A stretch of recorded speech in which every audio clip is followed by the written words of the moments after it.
Hi guys, so this is Yang. So here we are again for another vlog. So ngayon voice over nga po pala muna ako dahil nga po wala pong sound itong video na to. Hindi ko alam kung bakit pero ngayon ko lang siya na-notice wala palang tunog. Kaya ayan, nag-aano muna ako. So by the way, recognition namin. So samahan niyo ako upang mag-prepare.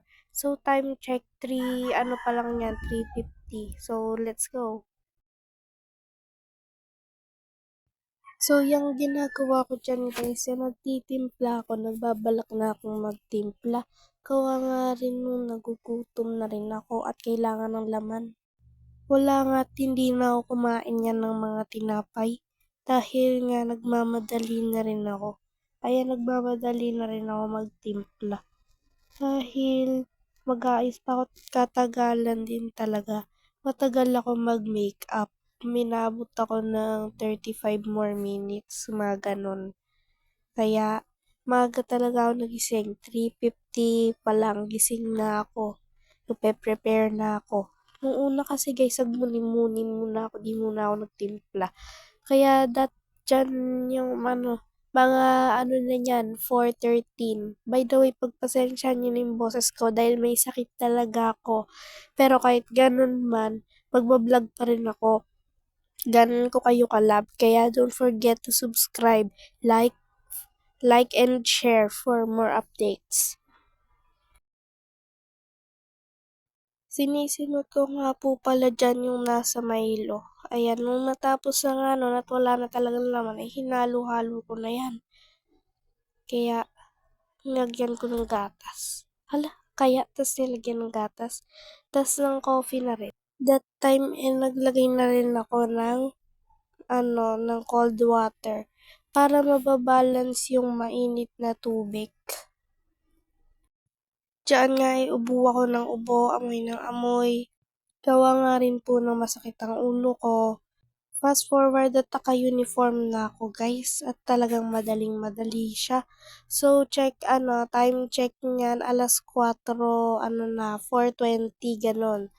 Kaya binilisan ko lang talaga dyan. Naka-fast forward yan pero doble-doble galaw ko dyan. Di ko alam pero nagmamadali talaga ako dahil sobrang mabagal din kumilos ang mga kasama ko talaga. Kaya ayan, madaling-madali si ate mo girl. Nag-double talaga yung nilalagay ko guys dyan, Nevia tapos yung Myra lotion. Hindi ko alam kung bakit, pero I think there's, no reason bakit ako naglalagay niyan. Pero hindi ko rin talaga alam. Tapos exam man yan, literal hindi ko alam kung ano yung minubuksan ko, ano ba yun.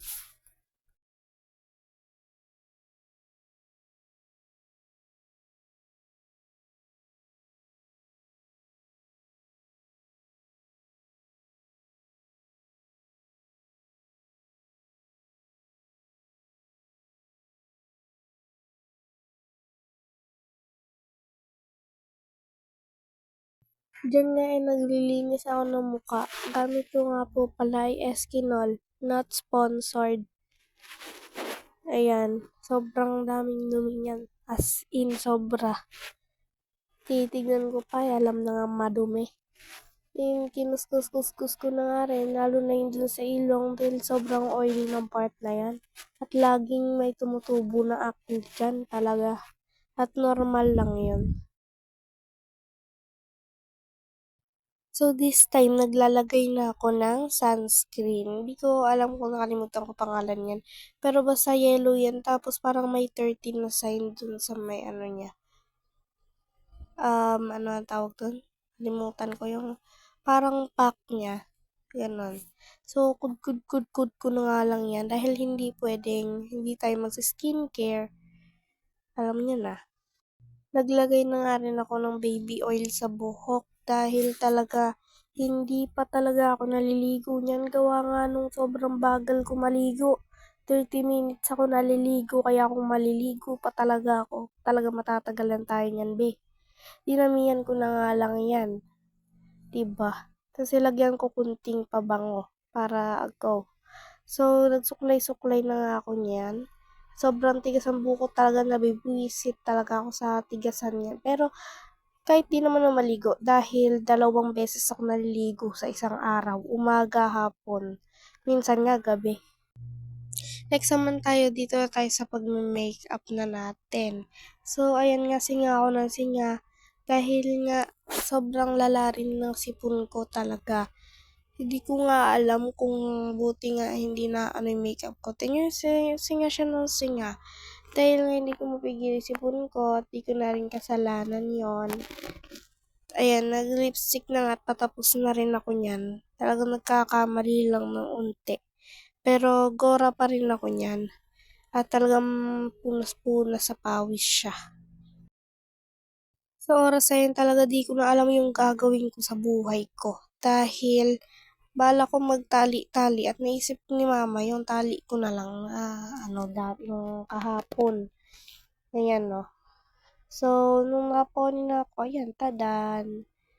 Yung, bakit ko siya brinage? Para medyo may pagka-curly yung style no ating buhok kahit papano. Dahil gusto ko yung heatless. Ayoko yung may heat dahil baka mamaya kumulot na talaga siya. Maya-maya nga lang ng pagkagising ko kay Papay, talaga naman nandito na talaga ako sa labas at nagmamadali na.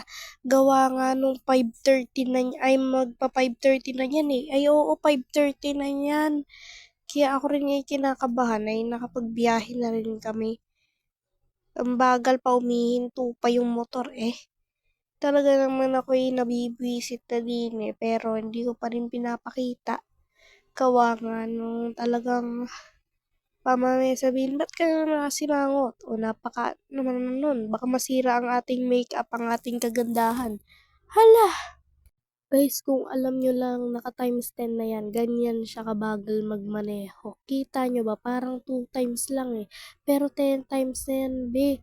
Ganun ko na siya kasi gusto ko siyang time-lapse. Pero, wag na lang, tinatamad na rin ako eh. Kasi naglalag din yung cellphone ko.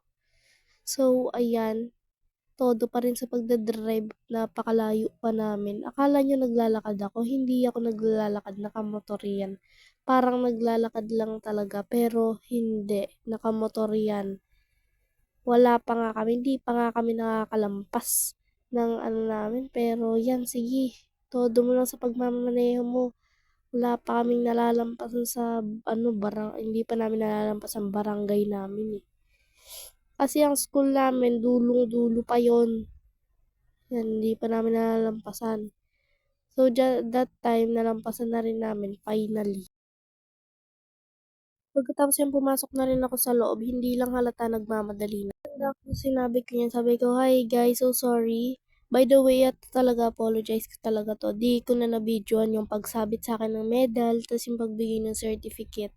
Gawa nga rin po nung nalobat yung cellphone ko at wala ring mag-video kasi nakakahiya rin. Gawa nga nung, ayan, papakita ko na lang sa inyo. Yan po yung yan yung last picture ko. Di ko na rin na-picturean yung certificate dahil nasa parents binigay. Ayun, di ko hinawakan. Kahit dito sa bahay, di ko picture-picturean, gawa nga nakasabit na. Ano bang magagawa ko dun? Baka mapunit ko pa or masira ko pa, sayang ang aking pinaghirapan. By the way, thank you for watching. Love you guys. Mwah!